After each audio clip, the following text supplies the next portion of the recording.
plaisir, c'est un honneur. Et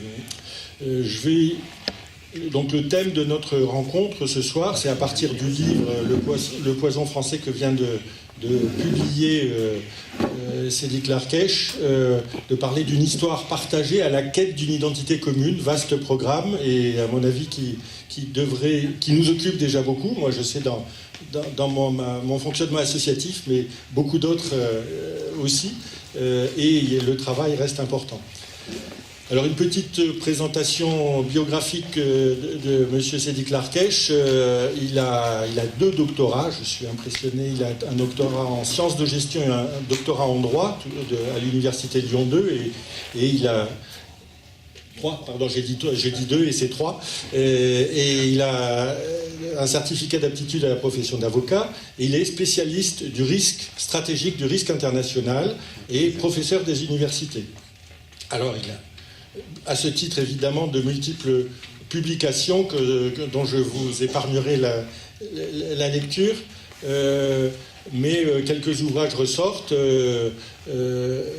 avec notamment une analyse du risque Algérie et stratégie de développement, et puis ce livre « 6 égards, l'iconoclaste algérien, la véritable histoire de Rachid Kaza », publié en décembre 2014, et puis donc ce dernier ouvrage « Le poison français », lettre au président de la République, publié chez ENA Éditions. Rappelons aussi ce livre qu'il a co-rédigé en 2002, Il était une fois en France, et puis des films documentaires aussi réalisés avec votre frère, c'est ça, Enquête d'identité, et Farida, Rachid, Zindine et les autres, en 1999 et 2000.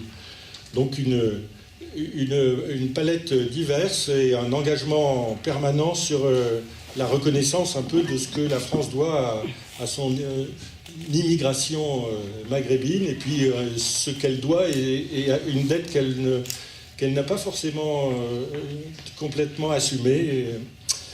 Nous en parlerons. Christian Delorme, alors, est né lui aussi à Lyon. Alors je suis le seul non-lyonnais, parce que moi je suis né à Alger. Voilà. Et donc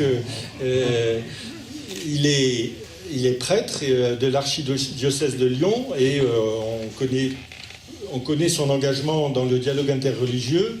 Il a aussi un engagement auprès de la communauté tibétaine.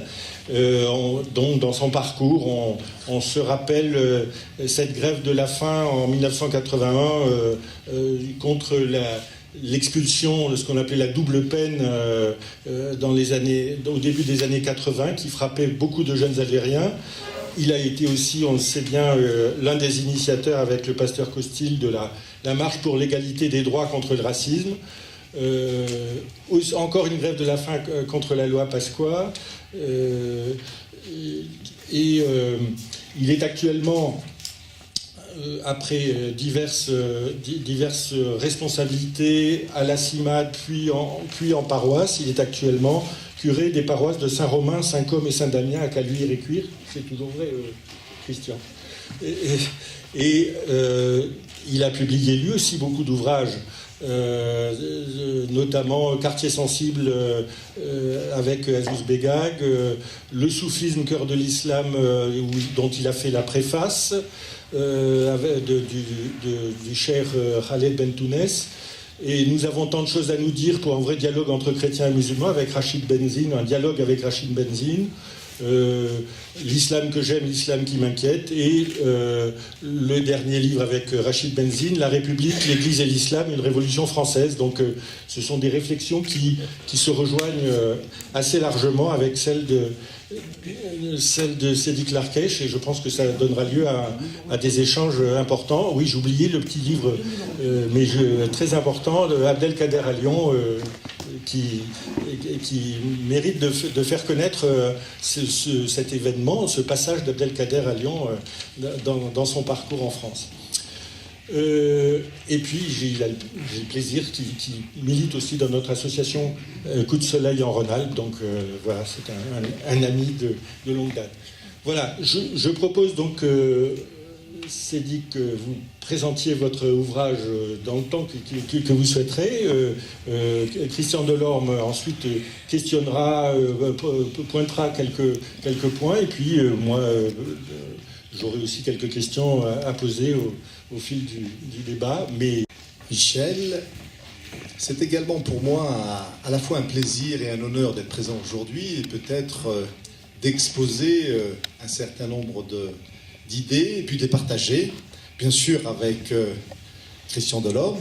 Et là encore, c'est un plaisir et un honneur parce que une personne référence à Lyon et je pense de manière plus élargie en France sur la lutte contre les discriminations et puis sur l'engagement finalement citoyen pour une France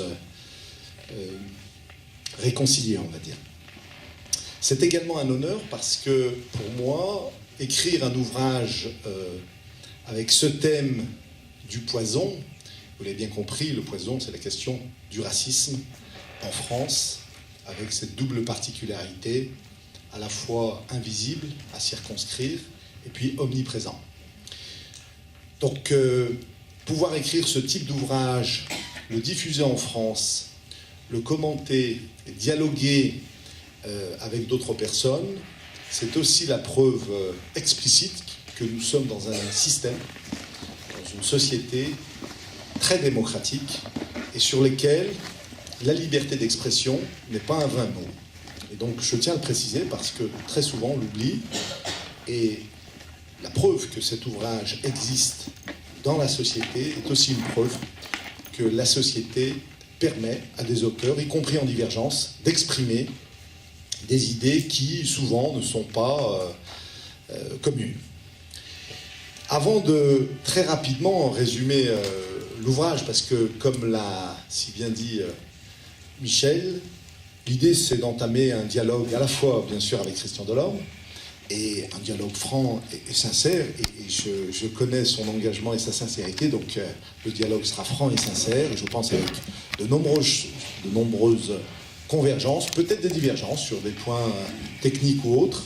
Je pense que globalement nous partageons la même idée d'une France qui se réconcilie et qui aspire à finalement peut-être ne plus faire semblant de ne pas comprendre les problématiques et de les exposer pour pouvoir mieux les résoudre et finalement réconcilier les Français de tous bords.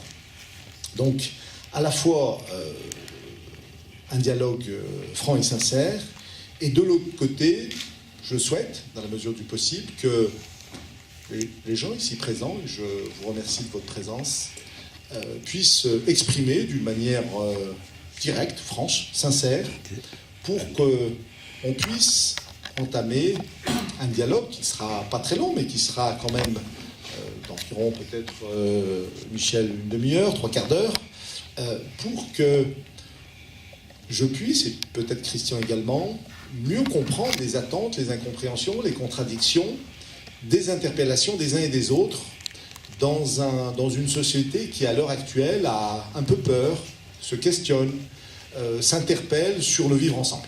Donc, je vais m'imposer à la fois d'être assez court dans mon exposé concernant l'ouvrage, et de l'autre côté, essayer en toute simplicité et honnêteté de répondre à vos questions, et puis de répondre à la conversation entamée avec Christian Delorme. Un dernier petit préambule.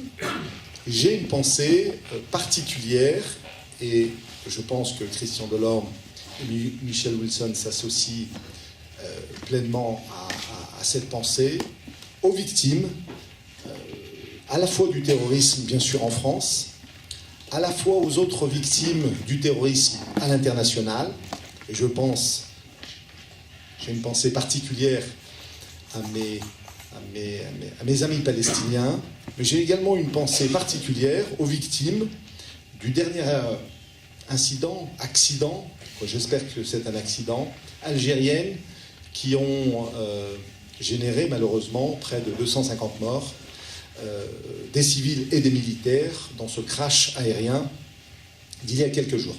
Donc une pensée pour les familles des victimes, parce que chaque fois qu'on avance dans la vie, on oublie peut-être assez facilement les personnes qui souffrent et les personnes qui sont en deuil.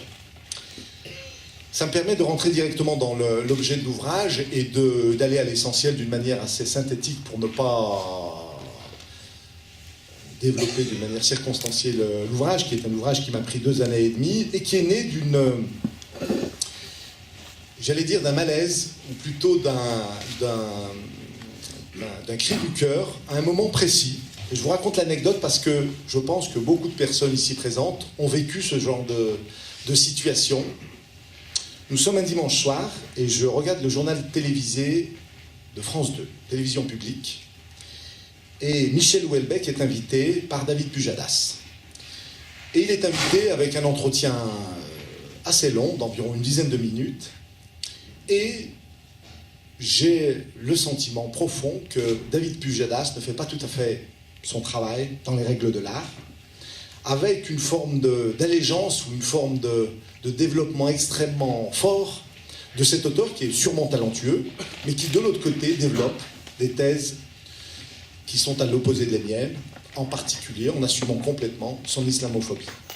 À partir de ce moment-là, j'étais un peu choqué et je me suis dit, il y a quelque chose qui ne va pas dans cette société française, qui est sûrement une des sociétés les plus avancées au monde, une des sociétés démocratiques les plus avancées au monde, une qualité de vie sûrement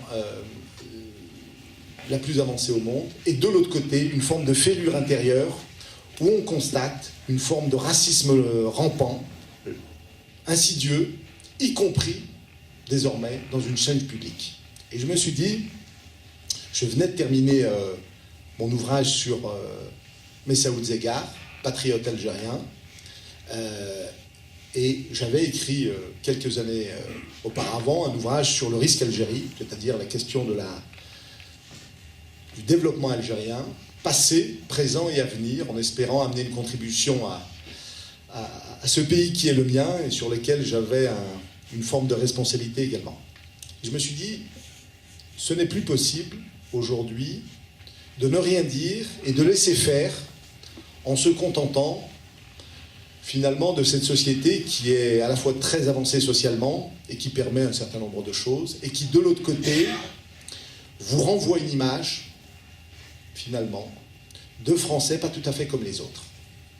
Et donc je suis rentré dans cet ouvrage avec à la fois ce cri du cœur et puis ce malaise, avec une obligation ou une exigence en me disant il est nécessaire de se rapprocher de la vérité ou de ma vérité en essayant de ne pas écrire un ouvrage académique, scientifique, mais plutôt l'ouvrage d'un Français d'origine algérienne qui a à la fois un cri du cœur et à la fois l'espérance que la société française puisse peut-être mieux réconcilier ses citoyens. Et donc cet ouvrage m'a pris 2 années et demie et j'ai essayé de transcrire de la manière la plus honnête, mais y compris de la manière la plus, passez-moi l'expression, débridée, c'est-à-dire sans tabou, en disant des choses qui souvent ne s'expriment pas, ou plutôt sont souvent mises de côté, à la fois par les médias, à la fois par différents milieux, en me fixant comme objectif le fait que poser un certain nombre de questions pouvait générer un dialogue entre les Français, quelles que soient leurs origines. La matrice de cet ouvrage est liée à 4 sphères, ou 4 segments, sur lesquels je me suis ancré pour pouvoir construire une approche à la fois cohérente, me semble-t-il, mais également qui bousculait un petit peu les lignes pour pouvoir poser des questions, mais peut-être également proposer, esquisser des pistes d'espérance ou d'optimisme. La première question de fond, donc il y en a 4, comme vous l'avez bien compris, c'est la question de la mémoire. Parce que moi j'ai été baigné, comme beaucoup de personnes, peut-être ici présents, par cette idée que j'avais des origines, que je n'étais pas une personne ou un enfant de l'immigration sans origine. Mes parents, comme les parents des copains et copines ici présentes, ont eu, je pense, la même éducation avec des parents qui ont transmis le fait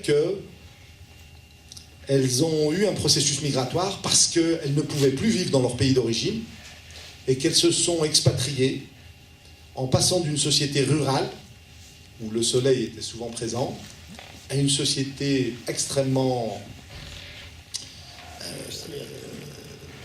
moderniste, et où il fallait, en étant analphabète en français, mais également en arabe littéraire, trouver les moyens de subvenir aux besoins de la famille. Et donc cette question de la mémoire est un élément important parce que, comme vous le savez, si vous ne savez pas d'où vous venez, il est très difficile de savoir où se positionner avec des repères dans une société française, mais dans n'importe quelle autre société, parce que sans ancrage, vous êtes finalement un homme ou une femme sans nom. Et donc cette question de la mémoire m'a toujours interpellé en me disant j'ai besoin d'être en phase, en harmonie avec cette mémoire, et je ne comprenais pas pourquoi le système français avait une forme d'amnésie en me disant, d'une manière insidieuse, que ce soit mon instituteur, l'animateur de quartier, le banquier, le directeur d'établissement, en me disant souvent, tu es comme les autres, et le passé c'est le passé, il faut s'occuper du présent et oublier le passé. Et ça m'a toujours choqué parce que j'avais le sentiment que ce passé était un peu étouffé et était un peu finalement frustré de la part de ces personnes qui m'orientaient dans une certaine direction. Et puis j'ai essayé de comprendre. Et j'ai essayé de comprendre en faisant le lien avec d'autres personnes qui avaient un passé. Et il y a des personnes que je côtoyais, y compris d'une manière amicale. Je pense à mes amis juifs. Et j'étais au lycée Pierre-Brosselette, et le lycée Pierre-Brosselette était un lycée où il y avait une mixité importante avec des musulmans, des juifs, bien sûr des catholiques et d'autres. Et j'ai la chance et l'honneur, je ne sais pas où il est dans la salle, d'avoir mon professeur d'arabe du lycée, Salem Jarek, qui est là. Je tiens à le remercier pour tout ce qu'il nous a transmis durant toutes ces années. Et avec les copains juifs, j'avais le sentiment qu'il y avait un traitement différencié. C'est-à-dire que cette mémoire, la France avait fait le travail de reconnaissance, de réparation de cette mémoire juive, et c'était très bien. Et de l'autre côté, j'avais le sentiment qu'il y avait, vis-à-vis de la mémoire de mes grands-parents et arrière-grands-parents, une forme de trou noir. Et donc, ça m'a bercé durant de nombreuses années, et j'ai considéré qu'il fallait peut-être mieux comprendre. Et donc, cette question de la mémoire est bizarrement à la fois une question du passé, mais une question du présent, parce que je pense que la société française ne peut pas vivre en harmonie avec ses enfants, tous ses enfants, si elle ne réconcilie pas les mémoires et si elle ne permet pas à ces mémoires, finalement, d'arrêter de saigner. Et je ne pense pas à la question de la repentance ou à la question des excuses. Je pense principalement aux victimes qui ont été torturées, massacrées, violées, déplacées, d'une manière en système. Comme le précisait la grande historienne Germaine Tillon, ce n'étaient pas des éléments épisodiques, c'était un système, le système colonial, où il fallait écraser ces populations pour mieux les dominer, les exploiter. Et donc, je pense que la France a tout intérêt, dans ses constituants républicains, de pouvoir faire le travail nécessaire pour tourner la page définitivement. Et donc, je suis un grand adepte, comme vous le savez peut-être, ceux qui ont lu le livre, de la question de la réparation politique et financière des crimes coloniaux français en Algérie. Non pas de repentance, non pas d'excuses. L'Algérie est un pays fort aujourd'hui, 40 millions de personnes, un pays qui est dans une phase de développement importante et qui n'a pas besoin d'excuses. Par contre, les victimes algériennes ont besoin de réparation parce que ces victimes algériennes ont un lien avec cette immigration et cette diaspora. Et donc, ne pas le faire, c'est légitimer le deux poids, deux mesures. Si nous le faisons pour d'autres communautés, il est important de le faire pour tout le monde.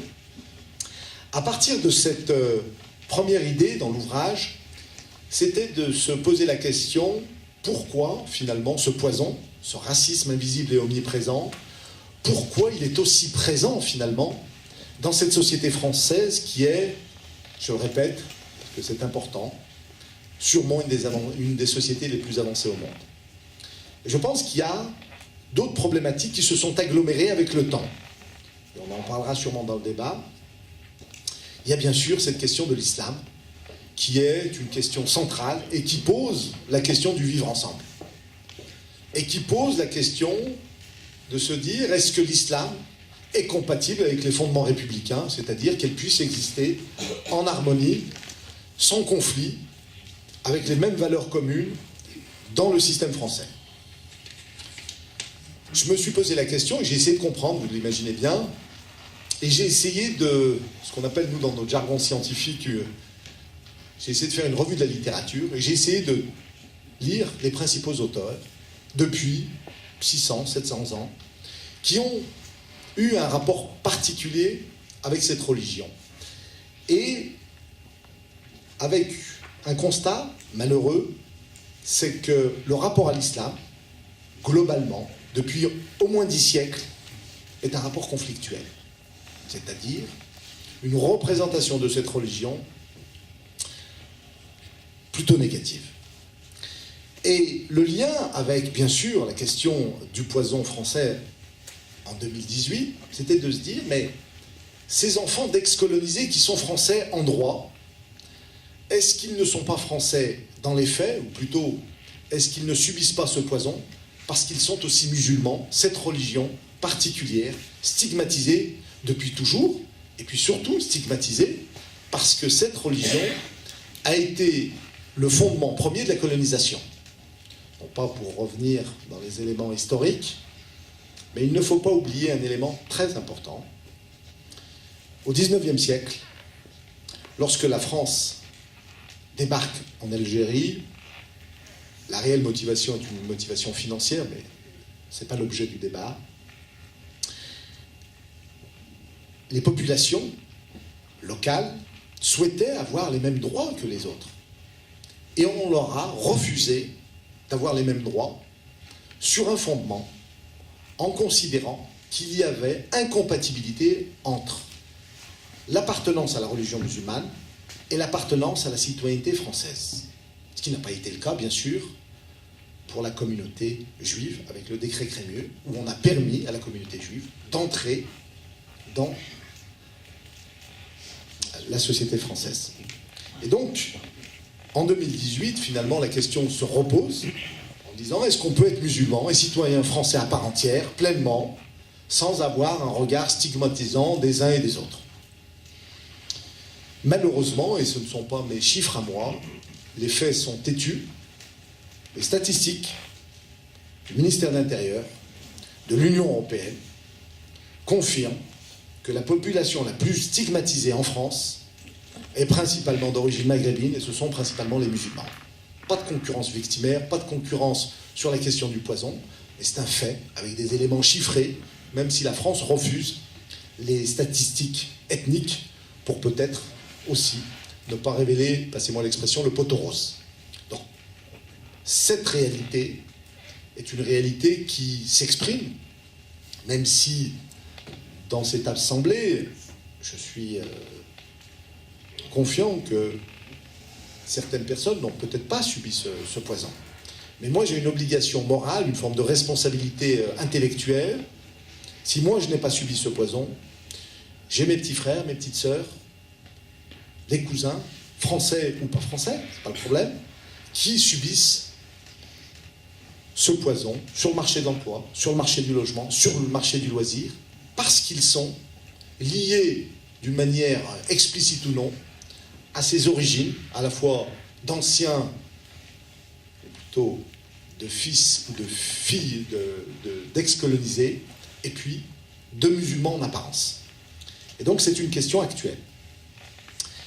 Troisième élément qui s'agglomère finalement quand on déroule l'ouvrage et qui m'a interpellé, c'est de me remémorer, et j'ai des copains d'enfance, et je pense à Messaoud qui est là, et Christian Delorme disait très justement, ce haut lieu, ce CCO, a vu de nombreuses manifestations dans les années 70-80, plutôt 80, et en particulier des conférences-débats sur la Palestine. Et je me suis posé la question de me dire, mais moi je ne connais pas de Palestiniens, je ne suis jamais allé en Palestine, et bizarrement, je me sens palestinien depuis que je suis tout petit. Et comme mes copains, comme mes copines, je me suis posé la question de me dire, mais pour quelle raison?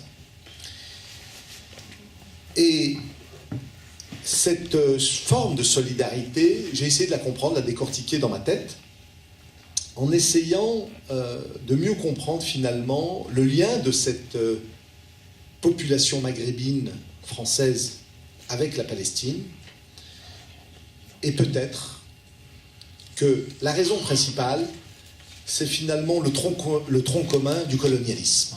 C'est-à-dire que, en tant qu'Algériens, les Algériens ont été colonisés pendant 132 ans. Le dernier État colonial de la planète aujourd'hui, c'est Israël. Les Palestiniens sont en prison à ciel ouvert. Mes parents ou mes grands-parents ont subi le colonialisme. J'ai une forme de solidarité naturelle qui s'exprime sans le savoir et sans le vouloir, même d'une certaine manière. Mais je me sens palestinien. Et le lien avec 2018 et avec la question du poison, c'est là encore la suspicion que ces enfants de l'immigration sont à la fois liés à une mémoire fragmentée, à une religion stigmatisée depuis 1000 ans, et puis à une solidarité avec des Palestiniens qui posent problème dans une société française où la question palestinienne est certaines fois instrumentalisée, manipulée, pour ne pas permettre à ce peuple de vivre dignement. Et puis, la dernière question de fond, sur cette matrice, on va dire, exprimée dans l'ouvrage, c'est la question qui m'a interpellé et qui continue à m'interpeller, c'est la question du modèle français. Est-ce que ce modèle français est une réussite, ou est-ce que ce modèle français reproduit des inégalités et exclut, malgré toutes les avancées, malgré toute la structuration de ce système, une forme de discrimination profonde sur un segment de cette population? C'est une question de fond, sachant que souvent, on m'a poussé à répondre à cette question par une lecture sociale. C'est-à-dire que finalement ce poison serait fondé sur le fait que ce sont principalement des difficultés sociales qui expliquent le racisme à leur encontre. Et j'ai travaillé, comme l'a très justement précisé, je remercie Michel Wilson, au début des années 2000, j'ai travaillé avec mon frère Mohamed sur cette question de la représentation du maghrébin en France, de l'arabe, du musulman, avec un ouvrage, Il était une fois en France, avec l'idée qu'il pouvait y avoir une certaine forme d'insertion dans la société française et avec des réussites fulgurantes dans tous les domaines, économiques, politiques, culturels, etc.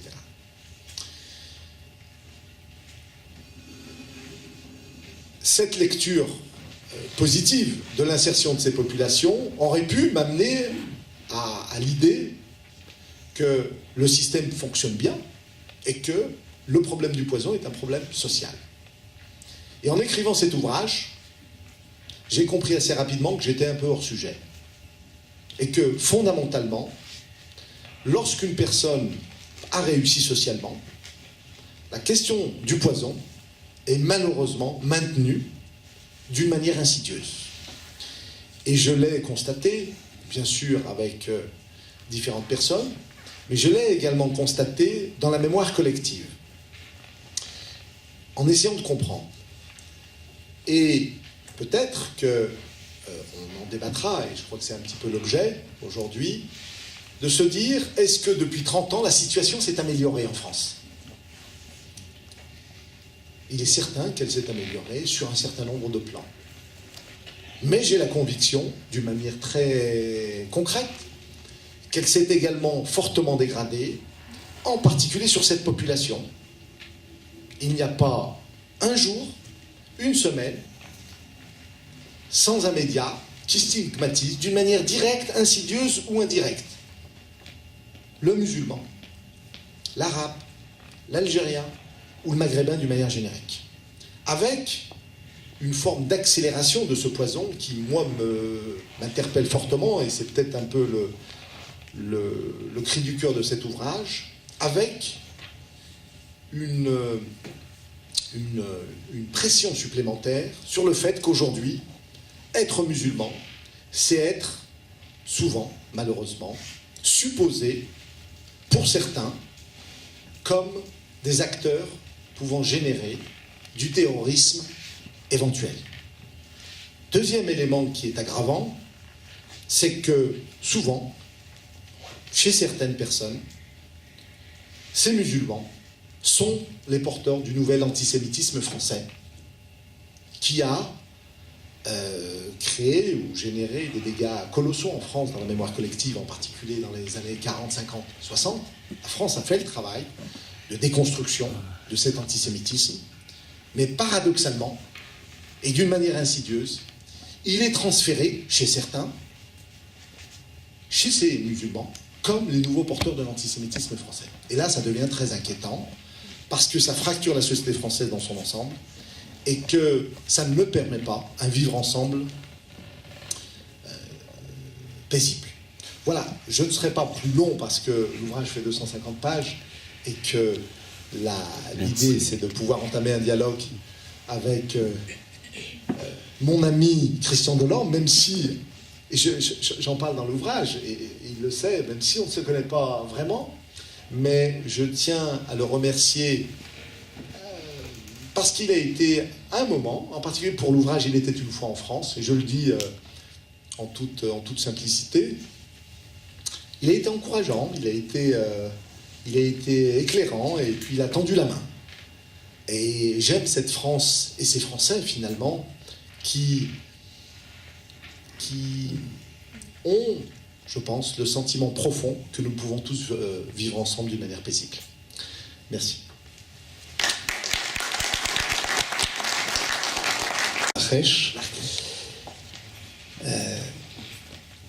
C'est pas facile parce que je partage une grande partie en effet du contenu du livre. Ce qui m'a beaucoup intéressé d'abord, c'est que je trouve que vous exposez de manière détaillée, en y mettant beaucoup de vous-même aussi, parce que le livre est traversé de témoignages personnels, vous exprimez ce que pensent, vivent, ressentent beaucoup d'hommes et de femmes qui ont des parcours semblables aux vôtres et qui sont en grande partie dans cette salle, de votre génération en plus.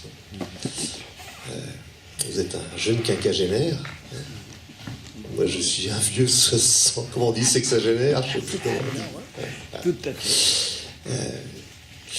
Et c'est vrai que dans ma relation avec beaucoup d'hommes et de femmes qui ont des parcours un peu semblables aux vôtres, j'entends régulièrement ces choses que vous avez eu l'effort de,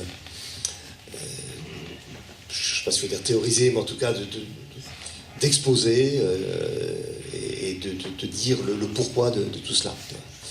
Et je trouve que là, il y a un témoignage très précieux, il y a une réflexion très très précieuse pour tous ceux et toutes celles qui veulent comprendre un peu ce qui se passe dans la société française et comment différents groupes de citoyens français, et particulièrement ceux d'origine maghrébine et ou musulmane, eh bien, comment cela se ressent dans la société, se vit dans la société. Donc ce point de vue-là, c'est un livre que je trouve précieux. Vous l'avez adressé d'une certaine manière au président de la République, à travers surtout une lettre qui est en finale, quoi, mais je pense qu'en effet, le président de la République aurait une bonne idée de lire ce livre, au moins c'est conseillé pour le lire. Sur tout ce que vous avez développé, là, les quatre grands points de votre livre, je suis aussi d'accord, mais mes réserves ou mes nuances, je ne sais pas, faut dire mes bémols, portent sur certains points, sur la manière de ressaisir l'histoire en partie, et puis aussi, surtout, quelles sont les solutions d'avenir, les pistes d'avenir. C'est ça qui évidemment nous intéresse le plus. Comme vous, je suis absolument persuadé qu'il y a une vraie problématique en France concernant le refus de regarder en vérité notre histoire. L'histoire d'un pays qui a été une puissance et qui a été une puissance coloniale. Et notre pays est malade de ce refus de regarder ce qui s'est passé, d'accepter de faire une opération vérité sur une histoire qui n'est pas glorieuse et qui cependant a constitué un peu les fondements de notre société. Bien sûr, vous partez de l'expérience coloniale française algérienne, mais en vous lisant, je repensais à une autre histoire qui n'est pas glorieuse, qui est celle de l'histoire de l'esclavage, où un certain nombre de villes et de fortunes se sont créées en France, et certains en bénéficient encore grâce à ce commerce de l'esclavage. Et là aussi, la France a beaucoup de mal à regarder cette histoire en face. Il y a quelques progrès qui ont été faits, des grandes villes esclavagistes, des grandes villes qui ont fait leur fortune avec l'esclavage, comme Bordeaux et Nantes, ont commencé à regarder cette histoire, mais il a fallu du temps, ça n'a pas été facile. Et la France a encore toujours bien du mal à regarder sa participation, enfin une participation d'une partie des siens à ce commerce triangulaire, dont les effets sont encore très sensibles avec nos compatriotes antillais, qui, eux, se vivent encore très fortement comme des descendants de l'esclavage. Donc il y a vraiment cette question de la mémoire qui est importante. Alors pourquoi est-ce que la France n'arrive pas à regarder tout cela en face ? Il y a sans doute le fait qu'il y a eu la rupture révolutionnaire, je crois, la révolution de 1789, qui d'une certaine manière a voulu croire que le monde ancien était terminé, qu'on n'avait pas assumé ce qui s'était passé sous la monarchie.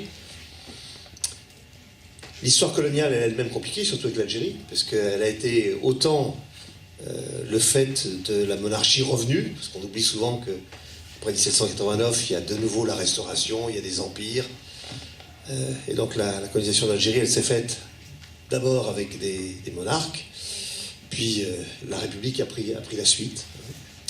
Et là, je crois qu'il y a déjà un problème de la France qui, dans la prise en compte de son identité, ne sait pas trop bien comment gérer ces ruptures. Il ne faut pas oublier non plus que la France s'est construite en niant les identités particulières. Et encore aujourd'hui, il y a des restes d'inégalités profondes entre les Français. Je ne sais pas comment il faut les appeler, de souche ancienne. Regardez la place des gens du Sud en France. Quand on est Marseillais, il est très rare qu'on arrive à des vraies responsabilités. Il y a quelques exceptions, comme toujours. Mais il y a un certain racisme inconscient de la France du Nord, qui va jusqu'à Lyon au moins, sur la France du Sud. C'est des vieilles histoires. Et en fait, si la France a du mal à regarder tout ça, c'est parce que elle s'est construite en niant les particularismes des uns et des autres. Et c'est une vraie question, parce qu'est-ce que la France existerait s'il n'y avait pas eu la violence faite par le Nord sur le Sud, s'il n'y avait pas eu la violence faite aux Bretons, aux Basques, aux Corses, c'est compliqué. Jusqu'en 1914, la majorité des Français ne parlaient pas français. C'est seulement après la guerre de 14-18 que le français s'impose et est imposé avec une certaine violence par le système. Et donc la France, qui ne s'est jamais construite comme d'autres nations, je pense à la Grande-Bretagne ou à l'Allemagne, en prenant en compte les différentes composantes de cette nation, qui a voulu unifier de force, qui a été assimilationniste de force, vous employez beaucoup ce terme, c'est pas étonnant non plus qu'elle fonctionne de la même manière avec les composantes de son peuple d'aujourd'hui qui sont issues des migrations de l'ancien empire colonial. Je ne dis pas ça pour excuser, mais pour montrer la complexité de cette histoire. En tout cas, je suis persuadé personnellement qu'on n'avancera pas de manière positive tant qu'on n'aura pas accepté de voir un peu quel a été le scandale et le crime contre l'humanité. Là, je rejoins le président de la République quand il a évoqué la colonisation comme un crime contre l'humanité. Et il faut vraiment qu'on regarde cette histoire qui n'est pas glorieuse, dont les gens d'aujourd'hui ne sont plus les responsables directs, mais peuvent être, sans s'en rendre compte, les héritiers dans la domination d'un côté ou d'un autre, quoi. Pour ça, je pense que c'est très important, en sachant qu'il y a des mémoires multiples, des mémoires blessées. Il y a toute l'histoire compliquée, vous n'en parlez pas, mais ce n'est pas l'objet du livre, de ceux qu'on a appelés le peuple pied noir, hein, les Européens d'Algérie, dont beaucoup étaient d'origine italienne, espagnole, maltaise, et qui se sont retrouvés au moment de la guerre d'Algérie, à la fin de la guerre d'Algérie, avec les attentats de l'OAS, se sont retrouvés ici, dans la France métropolitaine. Et qui n'ont jamais fait le deuil, bien sûr, de ce pays où ils avaient grandi, et qui n'ont jamais été complètement acceptés non plus dans la société française. Le racisme anti-pied-noir a été très très fort dans les années 60, et il n'a pas complètement disparu. Et puis il y a les blessures, les mémoires blessées de ceux qui ont été appelés en Algérie. Alors aujourd'hui, ils sont en train de tous mourir, hein, parce que les générations se succèdent, mais c'est quand même plus de 2 millions de jeunes Français qui ont été envoyés en Algérie comme appelés, qui sont revenus avec soit la honte, soit le silence, enfin, d'une guerre qui n'a pas voulu dire son nom pendant des années. Ça fait beaucoup de choses très compliquées quand même. Mais je pense que la France reste malade de tout cela et qu'elle a besoin d'être guérie de tout cela. Après, il y a toute cette question autour de l'islam. Et je vous rejoins quand vous relevez que finalement,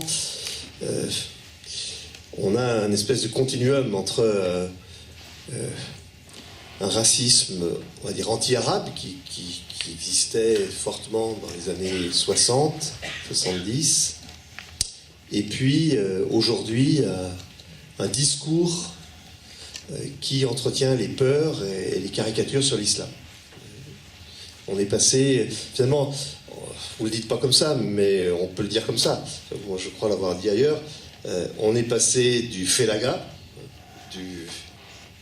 quand moi j'étais enfant, j'avais entre 4 ans et 12 ans au moment de la guerre d'Algérie, mais je me souviens des retombées de la guerre d'Algérie dans le quartier de la Guillotière, à Lyon, parce que j'habitais ce quartier. Le félaga, celui qui luttait pour l'indépendance, était regardé comme une menace pour la société française. Et il y avait déjà ici des Algériens immigrés qui étaient regardés comme des menaces, qui ont été mis dans des camps de rétention. Et puis après, on est passé les années banlieue, que j'ai aussi bien connues, le jeune qui apparaissait comme un délinquant, quoi. C'est le jeune arabe délinquant. Et puis on est passé maintenant à l'islamiste et aux terroristes musulmans. Donc, il y a une espèce de continuum. Alors pourquoi ça? Je crois qu'il y a à la fois toujours le poids d'une histoire coloniale qui n'a pas été assumée, réfléchir. C'est toujours là que la déconsidération de l'Algérien en particulier pendant la colonisation, mais aussi du Marocain, parce que le Maroc a été colonisé pas de la même manière, mais il a été colonisé. Pour dominer, il faut qu'on tienne un discours de dénigrement de l'autre. Si on considère qu'il est plus intelligent que vous, qu'il est meilleur que vous, ou qu'il est votre égal, on ne peut pas continuer. Donc je pense qu'il y a cela, mais il y a aussi une histoire très compliquée avec l'islam, et c'est là que je mettrai plus de nuances par rapport avec vous. Une histoire très compliquée parce que le conflit entre le monde chrétien et le monde musulman, je ne parle pas de question de foi, je parle de répartition géographique de civilisation. À l'époque où il y avait encore des séparations géographiques très nettes des civilisations qui se réclamaient du christianisme ou de l'islam, ou du c'est depuis le début de l'islam qu'il y a un conflit. Dès lors que des terres qui étaient majoritairement chrétiennes sont passées presque du jour au lendemain à l'islam. C'est un phénomène assez étonnant, intéressant à étudier, mais voilà. Donc la peur de l'islam, elle existe depuis la naissance de l'islam. Et après, elle est entretenue, bien sûr. Alors, dans votre livre, vous citez un certain nombre d'auteurs, de Montaigne à Houellebecq. Je ne le mets pas sur un même niveau, tous les deux. Mais je me dis, par exemple, Montaigne, il écrit des choses absolument détestables sur l'islam, sur Muhammad. Mais quand il parle de l'islam, je pense qu'il parle de l'Empire ottoman. Pour lui, c'est ça. C'est-à-dire d'une puissance qui, en effet, à l'époque, est une puissance qui menace l'Europe. Il y a un conflit. Bon, finalement, les nations européennes ont réussi à limiter l'expansion de l'Empire ottoman, mais quand on parlait des musulmans sous Montaigne, je pense que c'est l'ottoman. Ça va être différent par la suite. Mais je crois qu'on ne peut pas aborder cette peur de l'islam en dehors d'une histoire extrêmement, extrêmement complexe. Alors bien sûr, si vous aviez écrit un livre sur l'islamophobie, peut-être que vous auriez abordé plus dans le détail ces questions-là. Je pense aussi que la peur de l'islam, alors c'est pas pour excuser la peur de l'islam, mais ce que vous ne mettez pas du tout et ça c'est un des reproches que je me permettrais de vous faire, ce que vous ne mettez pas du tout en cause, c'est la question de quel islam. Parce que pour moi, je dirais la même chose du christianisme. C'est des grands mots. Valise, christianisme, islam, bouddhisme, hindouisme.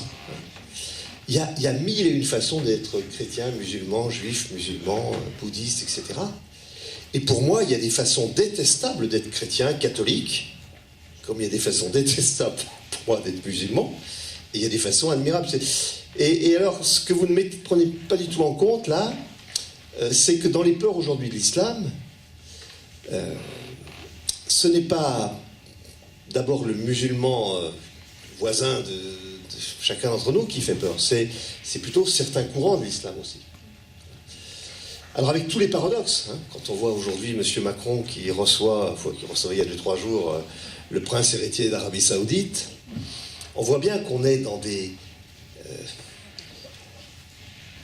des jeux de mensonges.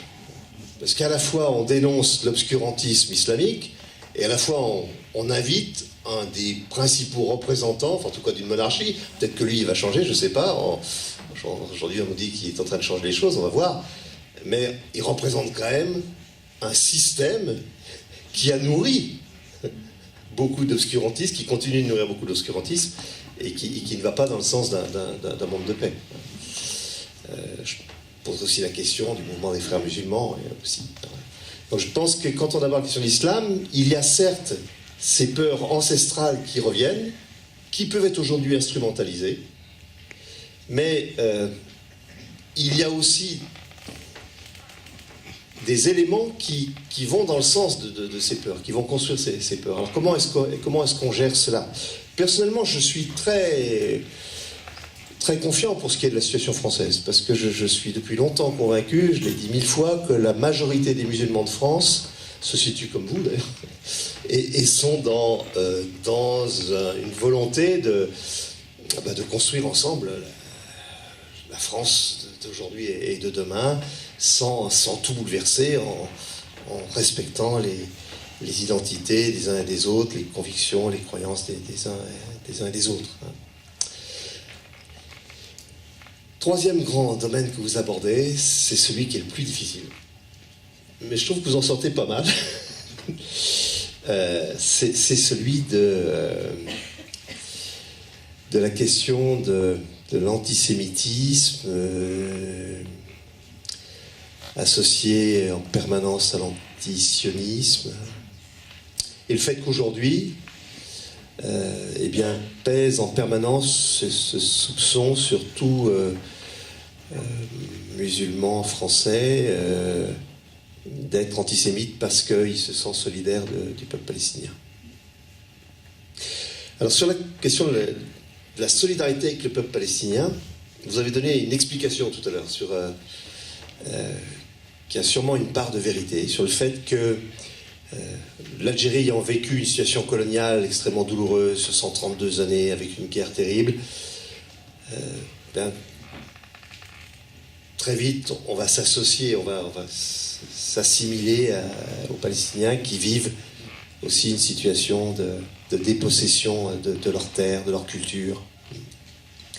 Moi je pense qu'il y a une raison supplémentaire encore, que j'avais observée, il y a Farid Lawa qui est là, qui a fait la marche pour l'égalité en 83, que j'avais observé dans ces années-là, c'est que rien ne ressemble plus à un jeune franco-algérien, j'emploie ces étiquettes pour aller plus vite, rien ne ressemble plus à un jeune franco-algérien des banlieues françaises qu'un jeune palestinien des faubourgs de Jérusalem. Pourquoi ? Parce que les Palestiniens, et c'est une des tragédies, les Palestiniens étaient très certainement, il y a encore quelques années, le peuple arabe le plus éduqué, le plus ouvert à la modernité, le plus en dialogue avec les autres. Faut pas oublier qu'il y avait encore, dans les années 70, 10% des Palestiniens qui étaient chrétiens. Ce qui n'est plus le cas aujourd'hui, non pas que les chrétiens auraient disparu à cause des musulmans, mais c'est qu'une grande partie des chrétiens palestiniens, comme une grande partie des chrétiens du monde arabe, ont été amenés à partir, ne sont plus. Et qu'aujourd'hui, il n'y a plus que 1% des Palestiniens en Palestine qui sont chrétiens. C'est pas la faute des Palestiniens. Mais je dis ça, c'est parce que je crois que un des aspects, en effet, les plus tragiques de cette histoire, c'est cela, c'est que l'on avait là un peuple qui était ouvert, en fait, sur le dialogue avec civilisationnel, le dialogue avec le monde européen, et que ce peuple a été cassé. Alors comment faire avec ça ? Parce que c'est vrai qu'aujourd'hui on est en présence de deux souffrances énormes. D'une part, une grande partie des musulmans de France qui se sentent très, très proches affectivement, plus d'ailleurs que de manière militante. Parce que quand on regarde les groupes militants avec la Palestine, il n'y a pas tellement de musulmans de France qui s'y impliquent. Mais le plan affectif, la solidarité est très forte et la solidarité est réelle. Donc il y a de la souffrance. Et puis à côté, vous avez la communauté juive française qui est de plus en plus dans la peur. Alors, pourquoi est-ce qu'elle est dans la peur ? Est-ce qu'elle a raison d'être dans la peur ? Bon, c'est vrai qu'il y a des agressions, des faits antisémites qui se produisent. Il y a aussi tout un discours. Il y a tout un discours, notamment à partir d'Israël, qui dit aux Juifs de France, vous n'êtes plus en sécurité en France, il faut partir. Quoi. Mais la souffrance est réelle. Comment donc, la peur est réelle. Donc comment faire en sorte aujourd'hui pour que les uns et les autres on arrive à s'entendre ? Sur quelle base arriver à s'entendre ? Et c'est très très très difficile de trouver, je crois qu'on ne l'a pas encore trouvé, la pédagogie pour ça. D'autant plus que l'État d'Israël est devenu de plus en plus un État où le pouvoir est tenu par des gens qui ne voudront faire aucune ouverture ou concession. Et de fait, dès que l'on ose quelque chose sur cette question-là, on risque d'être accusé d'antisémitisme. La question du modèle d'intégration français.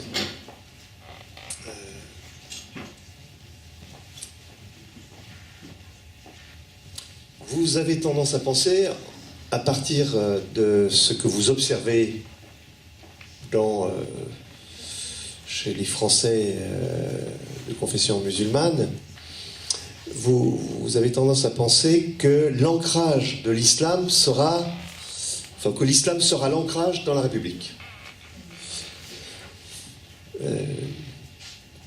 Et c'est vrai qu'aujourd'hui, on voit, aujourd'hui depuis les années 1990, c'est pas complètement nouveau, on voit se développer tout un militantisme musulman citoyen. Je suis français et musulman, je demande ma place dans la République avec cette identité musulmane. Je crois que la réalité est plus complexe, c'est-à-dire qu'il y a bien sûr toute cette part de musulmans citoyens qui demandent à être ancrés dans la République à partir de leur islam. Il y a aussi plein d'autres citoyens porteurs d'un héritage musulman, qui ont une spiritualité musulmane, et qui en même temps ne pensent pas que ce soit à partir de la religion qu'ils vont s'inscrire dans la société française. Personnellement, et là c'est en tant que mon positionnement chrétien, hein, je suis toujours méfié de la mise en avant en premier de l'identité religieuse. Parce que je crois que les religions, à la fois elles peuvent rassembler, mais à la fois elles peuvent diviser. Que les religions, elles peuvent être instrumentalisées de mille façons, et que l'instrumentalisation des religions ne va pas toujours dans le sens de l'ouverture et de la tolérance. Quand je regarde l'histoire catholique, et aujourd'hui, moi je me méfie beaucoup des identitaires catholiques. Le dernier discours de M. Macron ne m'a pas plu du tout devant au Bernardin. Je trouve qu'il y avait tellement d'ambiguïté dans ce discours. Et que je pense que la séparation de l'Église, des Églises et de l'État est une vraie richesse et ce qui a permis la paix dans ce pays depuis un siècle. La paix de la société française qui était très déchirée sur ces questions-là. Donc je crois qu'en effet, il faut que l'islam soit reconnu comme les autres, à égalité avec les autres religions, mais dans son pluralisme, dans sa pluralité, quoi, et que le débat à l'intérieur des religions est important, que, encore une fois, est-ce qu'on peut dire j'ai une identité musulmane ou j'ai une identité catholique, comme première identité qui va me permettre de m'inscrire en société française, voilà, j'en suis pas sûr du tout, même je le souhaite pas. Je ne souhaite pas que ce soit l'identité religieuse. Pour moi, d'ailleurs, la troisième voie entre communautarisme et assimilationnisme n'est pas forcément celle que vous donnez, même si vous ne développez pas beaucoup quand même. Hein, parce que vous dites, en gros, c'est la République, respecter les lois de la République, là, il faudra peut-être revenir là-dessus. Moi, je crois, alors je me trompe peut-être, en tout cas, c'est ce que je crois, que la troisième voie, c'est ce que Édouard Glissant appelle la créolisation. Moi, j'aurais appelé la fécondation. C'est-à-dire, je crois que le monde dans lequel nous sommes entrés est un monde où, inévitablement, nous serons de plus en plus mélangés, où il y aura de plus en plus de métissage. Dans 150 ans, j'ai envie de dire, nous serons tous noirs. C'est ce qui est en train de se passer aux États-Unis. Hein. C'est que les Blancs, ceux qui se définissent comme Blancs, ils vont devenir minoritaires aux États-Unis dans 25 ans. Hein. Je pense qu'en France, la même chose va se passer et que ce sera le cas d'à peu près tous les pays du monde. C'est que les mouvements migratoires vont continuer inévitablement à se produire à travers le monde, partout. Et en particulier dans nos vieux pays d'Europe, dans la population ancienne, vieillie, et que l'on va être de plus en plus dans les mélanges. Et que ça, c'est une richesse, c'est-à-dire de pouvoir prendre de l'autre une part de son héritage, pouvoir le marier avec son propre héritage. Voilà. Moi, je crois que c'est cela l'avenir, la troisième voie. Alors évidemment, il faut du temps pour ça. Je reste confiant, parce que même si je suis complètement d'accord avec votre analyse sur, on pourrait dire, le racisme systémique, le système qui est là, qui nous dépasse, mais qui nous habite. En même temps, je crois qu'avec le temps, alors vous allez dire, on n'a plus le temps d'attendre, et vous avez raison, vous aurez raison, mais avec le temps, eh bien, les choses inévitablement changeront. Quand on aura des gens d'origine maghrébine, musulmane, à la tête de plus en plus de préfectures, à la tête de villes, ça commence. Des petites villes pour l'instant, mais ça sera vrai dans des grandes villes dans quelques années. Mais je crois qu'inévitablement les choses à ce moment-là changeront. En tout cas, c'est mon espoir. Sinon, on sera obligé de recréer l'apartheid, ce qui serait complètement fou.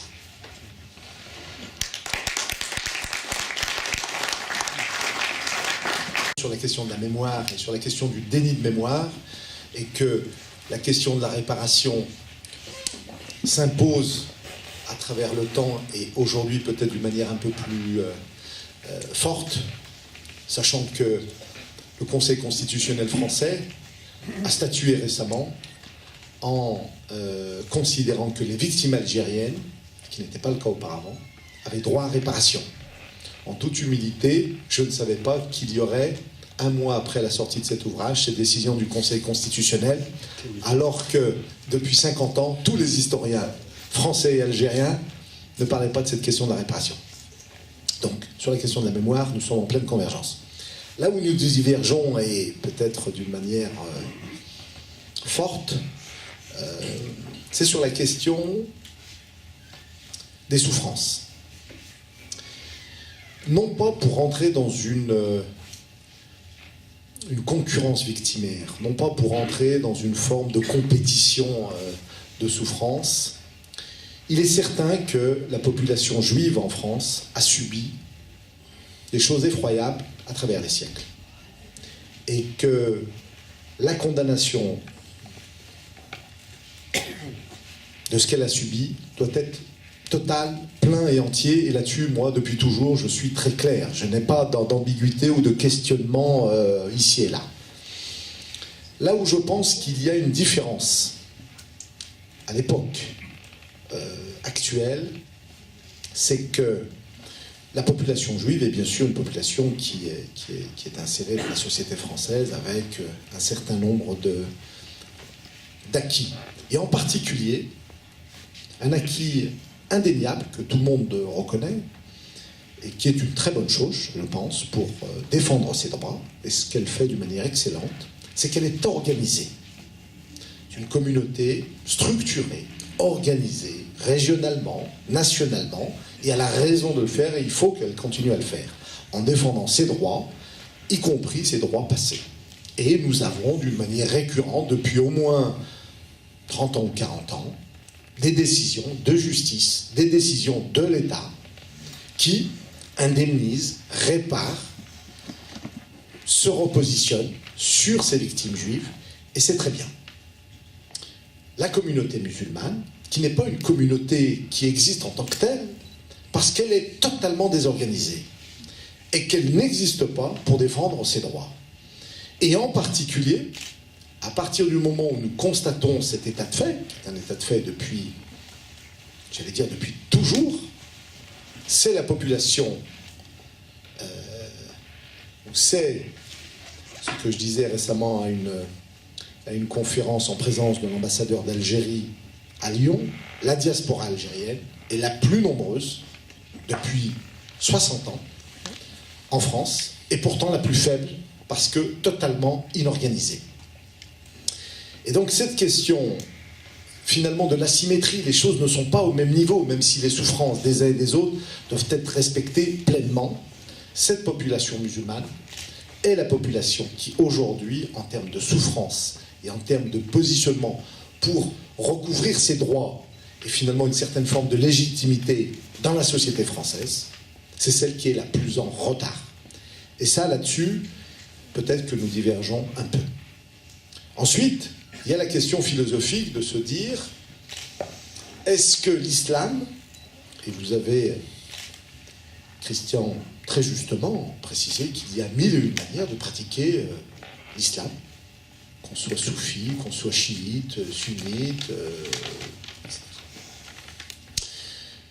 Mais la question, moi, qui m'interpelle, c'est est-ce que nous devons impulser un islam en France ou un islam de France?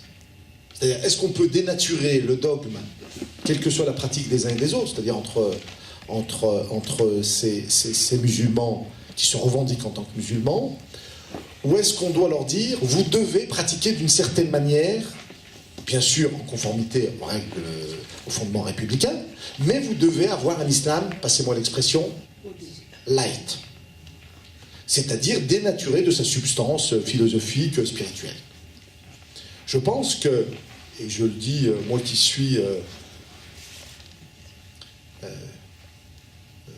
allez, je veux dire, mais je crois que c'est dans le bouquin, un pratiquant, je me sens musulman, mais un pratiquant pas très dogmatique, on va dire. Je pense que l'islam, aujourd'hui, et les musulmans dans leur globalité, souhaitent vivre totalement en harmonie avec les règles républicaines, les fondements républicains, en pleine cohérence. Mais ne souhaitent pas, de l'autre côté, qu'on leur impose une forme de dénaturation de leur religion, parce que on la considère comme une religion un peu particulière. Un mot sur la laïcité, c'est la seule religion, depuis 60 ans, qui est enfermée dans des caves, dans une pratique souvent obscure, et qui ne bénéficie pas, finalement, de cette laïcité qui aurait dû la protéger. Et donc, on revient encore à cette question du traitement différencié, de l'asymétrie de cette population par rapport aux autres.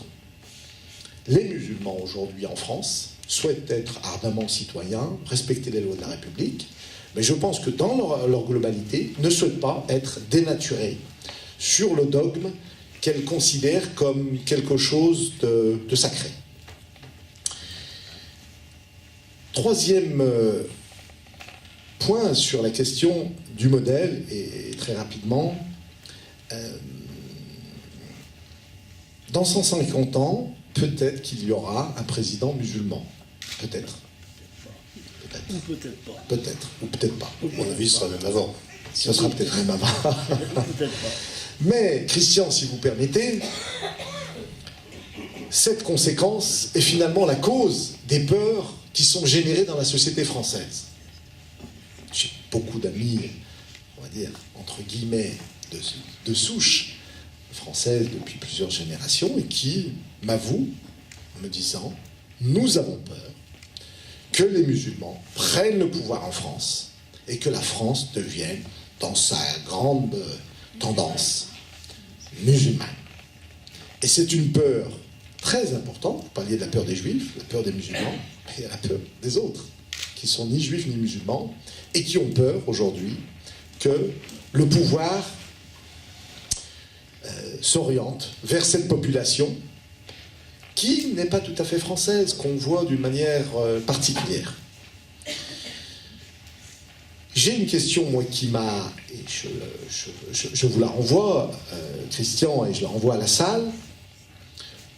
Pourquoi cette population, qui depuis 60 ans s'insère dans la société française plus ou moins bien, pourquoi cette population n'est pas arrivée à se structurer pour émerger, exister, et comme le disait Jacques Derrida, je crois, exister, c'est exister politiquement. Comme si elle avait une forme de malédiction qui plane au-dessus de sa tête pour qu'elle reste d'une manière continue, fragmentée, divisée, et finalement non communautaire, contrairement à d'autres populations. Et je terminerai par cette question, finalement, et qui m'interpelle et sur laquelle je continue de chercher. Et je pense que la France trouvera sa voie si elle répond à cette question.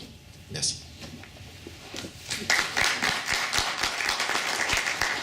En ce qui concerne les juifs et les musulmans, disons, descendants d'immigrés, je rappelle quand même que Chirac, c'est sous Chirac qu'on a reconnu la rafle du Veldiv, et il a fallu du temps avant qu'on reconnaisse cette responsabilité de la France vis-à-vis de la Shoah et des Juifs. Et c'est le même Chirac, c'est pas ma tasse de thé, mais en tout cas il a fait quelques bonnes choses dans son passage, qui a reconnu aussi la notion de guerre d'Algérie, alors qu'on était resté sur la notion d'événement. Voilà. Je vous passe le... Donc, très rapidement, sur la personne qui est pas passionnée de Palestine et pas de foot, je suis à l'opposé, ou à l'extrême opposé, je suis passionné de Palestine et de foot.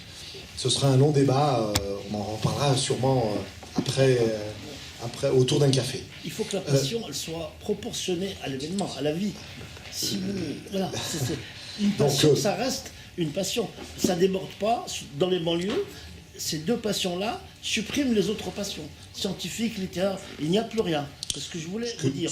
Pas de problème, je respecte votre... Non, mais il ne faut pas que les passions débordent, surtout. Et c'est tout. C'est un sujet sur lequel on peut parler pendant des heures, mais...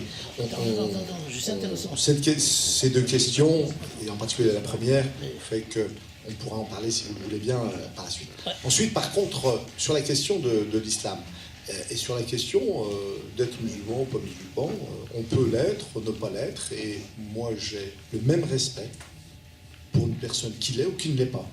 Je ne le regarde pas avec le prisme musulman. Quelle que soit son appartenance, athée, pas athée, musulman, juif, bouddhiste, pour moi c'est pareil. Donc ce n'est pas ma grille, j'allais dire de lecture, passez-moi l'expression, pour pouvoir entrer dans un rapport avec autrui. Donc c'est un point qui pour moi est essentiel. Ensuite, il y a une autre question qui est peut-être très importante, c'est la question de la représentation politique et la question de l'organisation. J'ai essayé de comprendre, à travers cet ouvrage, pourquoi cette population n'était pas organisée. J'ai fréquenté un peu la sphère politique et j'en suis sorti, non pas en courant, mais en considérant que ma contribution était la plus efficiente possible à travers mes livres. Et j'en parlais précédemment avec Michel Wilson. J'ai essayé de comprendre et je suis remonté au XIXe siècle. Et en particulier au début de la colonisation, où un auteur extrêmement talentueux, Alexis de Tocqueville, a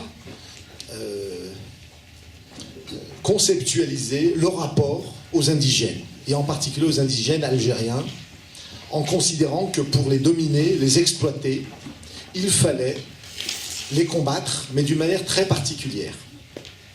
Et ce combat s'est construit à travers une stratégie particulière, qui est celle de l'utilisation au sein de ces indigènes d'un corps particulier, qui était un corps militaire, mais pas uniquement militaire, administratif, civil, pour pouvoir neutraliser les populations.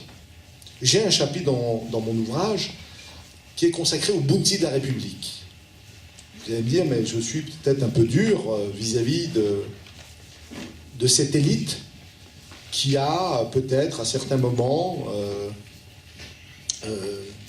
prôné le modèle assimilationniste. J'ai un vrai respect pour un certain nombre de personnes qui se sont insérées dans la société française et qui peuvent avoir des idées divergentes avec les miennes, mais je suis convaincu que le système a organisé une forme de neutralisation de cette population par le biais de personnes issues de ces populations pour être des faire-valoir du modèle assimilationniste. Et si j'avais un petit reproche à leur faire, d'une manière sympathique, c'est qu'ils n'ont pas fait le travail pour leurs frères, leurs sœurs, pour qu'ils puissent exister, ce que vous soulignez très justement, politiquement. Et cette population n'existant pas politiquement, elle ne peut pas défendre ses droits d'une manière concrète et opérationnelle. Voilà, je laisse la parole à Christian qui a sûrement un point de vue...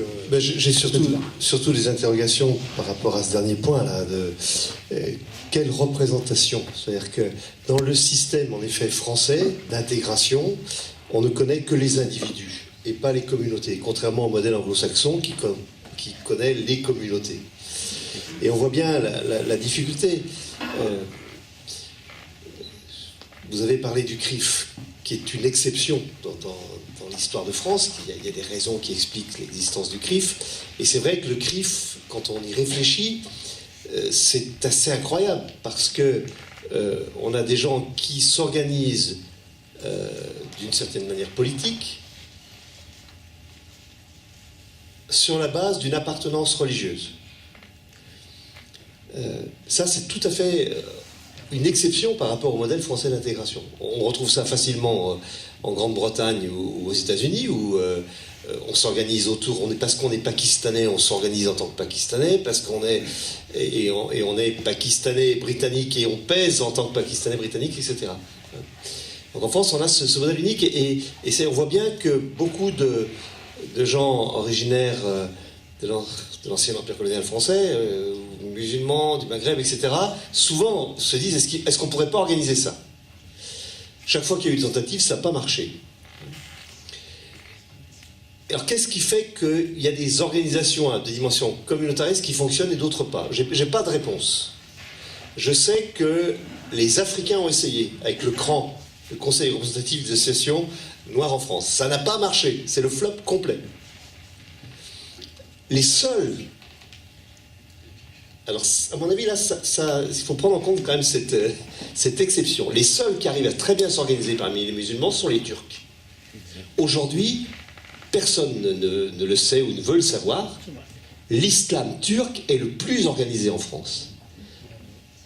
Ils construisent les plus belles mosquées, les plus grosses mosquées. La plus grande mosquée de Lyon, c'est pas la grande mosquée de Bois-Pinel, c'est la mosquée qui a été construite à Vénissieux-Paris. C'est une mosquée turque, vient d'être inaugurée une mosquée à Bourgoin-Jallieu, qui est une grande mosquée. Les Turcs, parce qu'ils ont une longue histoire nationale, parce qu'il y a aussi une adhésion à cette mémoire glorieuse de l'Empire ottoman, ont une capacité à s'organiser que personne d'autre n'a pas. Mais on ne peut pas dire que les musulmans sont empêchés de s'organiser en France, parce qu'il y a des musulmans qui arrivent à s'organiser en France. Alors, c'est là qu'on en revient au poids de l'histoire coloniale, qui continue de jouer beaucoup.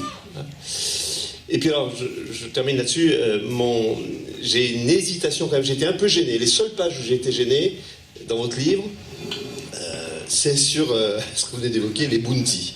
Ça m'a quand même embêté, même si vous n'êtes pas méchant, enfin il n'y a pas de choses très cruelles. Mais parce que l'histoire des intégrations, d'abord l'histoire des adultes, chacun d'entre nous, c'est pas facile la vie. Donc on cherche à se construire et à trouver sa place, à avancer dans la société. Que certains pensent que parce qu'ils accèdent à des responsabilités, eh bien, ils vont faire avancer la cause de tous, et qu'ils acceptent parfois de se taire, d'accepter d'être maltraités. Bon, je crois que vous évoquez Azouz Begag qui a eu des démêlés avec Brice Hortefeux, etc. Il a raconté ça dans son livre Le mouton dans la baignoire. Voilà. Bon, est-ce que c'est pas légitime malgré tout, quoi? Est-ce qu'une société n'a pas aussi besoin de ça, hein? Moi, j'aurais tendance à penser qu'une société, que les groupes, on a besoin de ça aussi. L'élection de Barack Obama, ça n'a pas résolu le problème noir aux États-Unis, mais n'empêche que c'est une brèche. Les ministres franco-maghrébins, la plupart d'entre eux n'ont pas beaucoup fait avancer les choses, mais c'est quand même des brèches, me semble-t-il. Par contre, le petit point, vous avez parlé d'Empire ottoman. Maghrébine au début des années 2000, l'émergence de ces individualités aurait pu être totalement légitime, et comme vous disiez parfaitement, chacun doit construire sa vie. Le problème, c'est que ces individualités se sont construites en utilisant la communauté ou en utilisant l'idée qu'ils étaient d'une certaine manière les représentants dignes et légitimes de cette communauté pour pouvoir être choisis. Et que lorsqu'ils avaient été choisis, ils se sont désolidarisés au sens de la question politique de cette communauté. Et c'est là où c'est problématique. Les familles venues des migrations, qu'aujourd'hui, et comme disait tout à l'heure Michel Wilson, il y a une sorte de république de l'intelligence qui existe. Ça existe. C'est-à-dire qu'il y a des secteurs de la société française qui sont marqués plus que d'autres, ou moins que d'autres, par ce qu'on a évoqué, ce que vous appelez le poison français. Alors, le pari, c'est qu'on finisse par renverser la tendance, quoi. Moi, c'est à ça que je me dis qu'il faut qu'on travaille absolument. Et c'est important aussi qu'on ait un discours qui ne soit pas défaitiste, qui encourage. Parce que c'est quand même vrai qu'aujourd'hui, il y a de plus en plus de gens qui sont issus de ces histoires migratoires et qui ont des postes de responsabilité, de plus en plus. Mais en même temps, ce que vous disiez est vrai aussi, c'est-à-dire qu'il y a un nombre colossal de diplômés qui ne trouvent pas de travail et qui sont obligés d'aller ailleurs. Il y a plein de franco-algériens à Londres. Alors avec l'histoire du Brexit, mais à Londres, c'était des dizaines de milliers à Londres. Il y en a plein à Genève, en Suisse, etc. Et donc là, il y a vraiment, c'est ce qui doit amener la société française à s'interroger. Parce qu'on perd des cerveaux, des gens, quelle perte énorme, quoi, à cause de ce poison ou de ce plafond de verre qui est évoqué tout à l'heure. Mais je voudrais bien dire, faisons attention aussi à ne pas trop faire porter la stigmatisation sur la question religieuse, même si elle tient une part, mais à mon avis, elle n'est pas première. Parce que, contrairement à ce que vous avez dit tout à l'heure, enfin contrairement, je peux apporter un complément d'information, les plus stigmatisés en France ne sont pas les Maghrébins et les musulmans. Les Noirs, les études qui sont faites montrent que les Noirs, toutes religions confondues, sont beaucoup plus stigmatisés, que les Antillais sont beaucoup plus... La deuxième génération, troisième génération d'Antillais est beaucoup plus stigmatisée encore. L'image du Noir est encore plus dégradée. Dans l'imaginaire français, c'est pas le même. Le Noir fait pas peur. Hein, mais il est très dévalorisé dans la société française, et les études qui ont été faites, alors pas en France comme vous le disiez, mais quand c'est des études américaines ou anglaises, les Noirs sont beaucoup plus discriminés. Je ne parle pas des Roms. Bravo. Et le système social français, le système français, éducationnel, d'une manière diverse et variée, on va dire, le système dans son ensemble est sûrement un des systèmes qui accueille le mieux les étrangers à travers le monde. Et depuis très longtemps. Et je le dis parce que mes parents sont venus d'un petit village et ils ont été accueillis dans ce système français. Pas que moi. Tous les collègues, les copains, les copines. Et il faut reconnaître à ce système français ce talent, ce génie des Français et du système qui permet de ne pas mourir de faim en France, d'être accompagné, d'être scolarisé. Et je pourrais en parler pendant des heures. Dire cela, ce n'est pas pour passer la pommade au système en tant que tel. Au contraire. C'est de considérer que ce système est sûrement un des meilleurs au monde, en particulier au niveau social, et que beaucoup d'Algériens et de Maghrébins et de musulmans en ont bénéficié depuis 30 ans, 40 ans, 50 ans, 60 ans, que nous pouvons aborder des questions de fond. Ne pas le dire, ce serait, d'abord, je considère que ce n'est pas la réalité, et ne pas le dire, à mon niveau, ce serait une manière de glisser vers une facilité qui n'est pas utile. Ensuite, vous posez une deuxième question sur la question de l'organisation, ou plutôt comment cette communauté ou comment cette population peut s'en sortir. On va arriver, je pense, dans le dernier quart d'heure sur les solutions éventuelles, et Christian a peut-être des éclairages, et j'ai peut-être d'autres éclairages, mais je pense que l'avenir en France de cette population qui est française dans sa grande majorité ne se fera que si elle existe politiquement. Et là, je diverge peut-être un peu avec Christian sur le fait que l'exigence peut être demandée à ces citoyens français. Je pense que l'exigence doit être amenée par le système, ou plutôt par le pouvoir en place. C'est-à-dire qu'on doit demander au plus fort de tendre la main. Bien sûr que les citoyens divers et variés peuvent s'impliquer. Mais je pense que le pouvoir a une capacité beaucoup plus, ou une responsabilité plus importante à tendre la main que les personnes qui sont victimes. Puis un dernier point concernant notre amie compatriote algérienne, sur la question de la Palestine. Vous avez raison, Il y a aussi un lien religieux avec la Palestine, ce qui n'est pas mon cas, mais il y a aussi un lien. Vous avez raison sur ce point-là. Ensuite, sur la question, et là aussi, je ne suis pas d'accord avec vous, sur la question des victimes de l'accident aérien avec 257 victimes, dont des victimes civiles et militaires, la France, et par l'intermédiaire du président Macron. Excusez, on a bien reçu une lettre de condoléances officielle aujourd'hui. Voilà. Le problème... Voilà. Oui.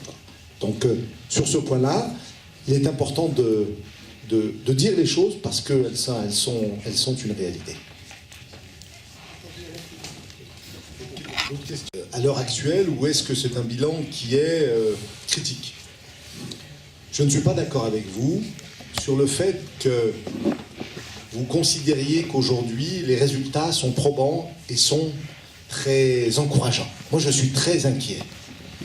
Tout en ayant une note optimiste à la fin de l'ouvrage, et j'espère qu'à la fin de cette conférence débat, on puisse garder en souvenir des éléments positifs.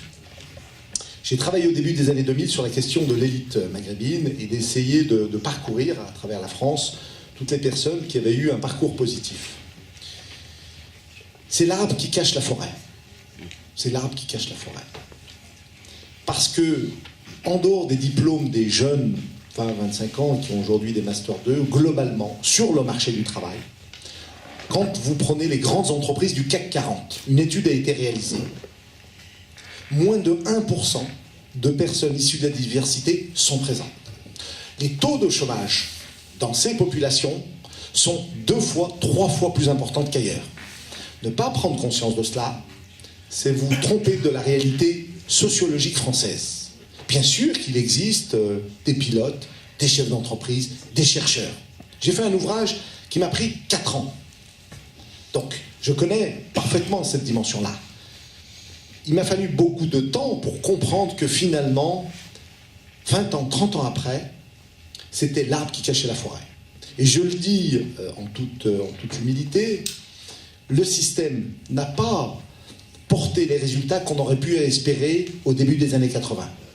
Et comme le disait notre ami, ce système a reproduit d'une manière différente ce poison qui gangrène non pas les personnes de nos générations, mais les jeunes aujourd'hui qui sont contraints de fuir, de partir à l'étranger, et qui sont contraints également de porter en eux une forme de frustration, ne comprenant pas très bien ce qui leur arrive.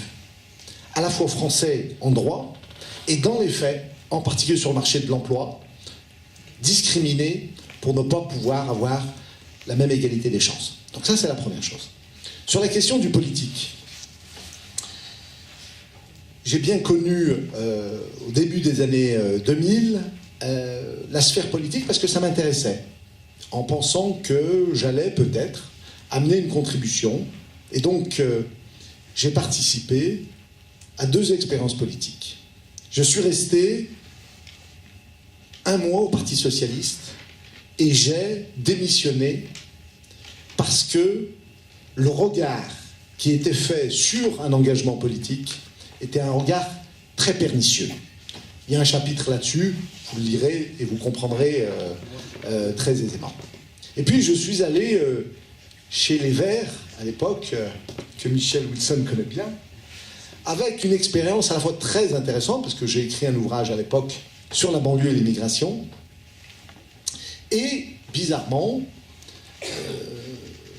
la même reproduction de barrières à l'entrée était opérée. Avec le même regard insidieux était véhiculé. Et je le dis, et c'est dans l'ouvrage, on a même été fiché. Et il a fallu l'intervention de la secrétaire nationale pour donner un blâme à la personne qui avait fait un fichage. Donc, je connais bien cette sphère-là, et j'ai considéré, en toute conscience, que mon engagement politique devait se faire à travers mes ouvrages, parce que j'étais, d'une certaine manière, un homme libre. Voilà, concernant les 2 questions. Ça m'intéresse. Moi, je suis tout à fait scandalisé quand on reproche à des gens d'avoir 2 nationalités et du coup de pouvoir choisir l'une contre la France, parce que c'est un mensonge. Dans la société française, dans la nation française aujourd'hui, il y a des millions de gens qui ont une double nationalité. On ne les comptabilise pas, mais il y a des centaines de milliers d'Italiens, enfin de franco-italiens, des centaines de milliers ou des dizaines de milliers de franco-portugais, franco-espagnols, et là on ne dit jamais que ça pose un problème. Il y a aussi beaucoup de gens qui ont la nationalité israélienne et qui sont français, et on ne dit pas qu'il y a un problème. Donc c'est toujours justement, alors là je vous rejoindrai un peu, mais plus sous l'angle, mais je ne sais pas si c'est l'angle religieux encore une fois. Pour moi c'est plus cet angle de l'histoire coloniale. C'est les gens issus de l'ancien empire colonial sont toujours considérés comme des gens inférieurs à dominer ou dangereux. C'est plutôt cette mémoire-là qui, pour moi, m'inquiète. Mais encore une fois, personnellement, j'ai toujours défendu l'idée que la double nationalité était plutôt une richesse. C'est formidable d'avoir... Moi, j'aimerais bien avoir 2-3 passeports. C'est formidable. C'est universel.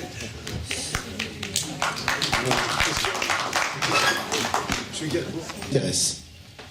Moi, je suis tout à fait scandalisé quand on reproche à des gens d'avoir 2 nationalités et du coup de pouvoir choisir l'une contre la France, parce que c'est un mensonge. Dans la société française, dans la nation française aujourd'hui, il y a des millions de gens qui ont une double nationalité. On ne les comptabilise pas, mais il y a des centaines de milliers d'Italiens, enfin de franco-italiens, des centaines de milliers ou des dizaines de milliers de franco-portugais, franco-espagnols, et là on ne dit jamais que ça pose un problème. Il y a aussi beaucoup de gens qui ont la nationalité israélienne et qui sont français, et on ne dit pas qu'il y a un problème. Donc c'est toujours justement, alors là je vous rejoindrai un peu, mais plus sous l'angle, mais je ne sais pas si c'est l'angle religieux encore une fois. Pour moi c'est plus cet angle de l'histoire coloniale. C'est les gens issus de l'ancien empire colonial sont toujours considérés comme des gens inférieurs, à dominer ou dangereux. C'est plutôt cette mémoire-là qui, pour moi, m'inquiète. Mais encore une fois, personnellement, j'ai toujours défendu l'idée que la double nationalité était plutôt une richesse. C'est formidable d'avoir... Moi, j'aimerais bien avoir 2-3 passeports. C'est formidable. C'est universel.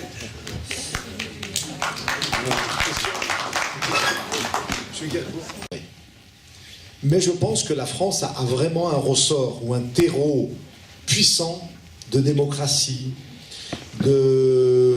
d'esprit solidaire et puis finalement de générosité. Je suis convaincu de cela. Mais je pense que le modèle ou la conception du modèle doit évoluer. Et si les tenants du pouvoir repensent d'une manière différente ce modèle en considérant qu'elle laisse un peu sur la route une part de ses enfants, elle pourra se donner les moyens peut-être de gagner cette bataille du XXIe siècle et des prochaines années. L'exigence principale est pour moi, et j'en suis convaincu, du côté du système, du côté du pouvoir, du côté de l'ordre établi, et non pas des personnes qui subissent le poison. Merci. De ce que vous appelez le poison français est fondamentale, est importante, mais à tous les niveaux.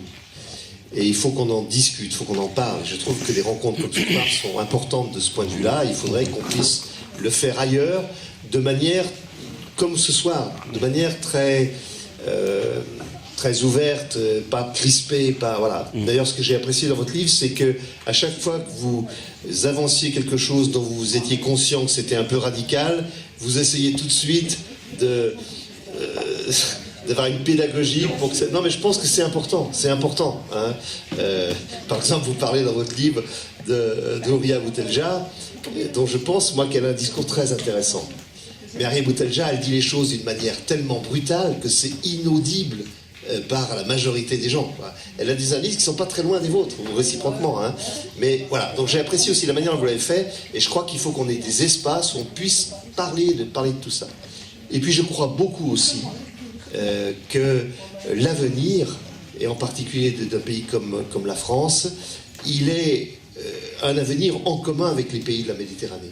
Exactement. Et que cela passe par des relations privilégiées avec le Maghreb, parce que nous avons une histoire qui est celle que l'on connaît tous, et que cette histoire, il faut qu'on en fasse un atout.